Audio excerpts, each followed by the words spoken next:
ভালো খাবার। কবি সুকান্ত ভট্টাচার্য। ধনপতি পাল, তিনি জমিদার মস্ত।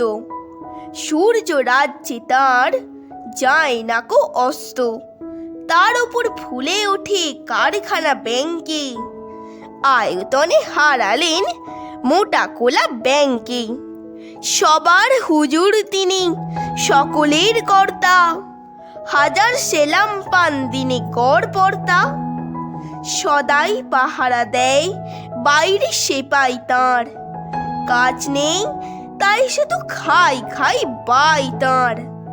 এটা খান সেটা খান সব লাগে বিদঘুটে, টান মেরে ফেলে দেন একটু খাবার খুঁটে। খাদ্যে অরুচি তাঁর, সব লাগে তিক্ত, খাওয়া ফেলে ধমকান শেষে অতিরিক্ত। দিন রাত চিৎকার, আরো বেশি টাকা চাই, আরো কিছু তহবিলে জমা হয়ে থাকা চাই। সব ভয় জড়সড়, রোগ বড় পেঁচানো, খাওয়া ফেলে দিন রাত টাকা বলে চেঁচানো।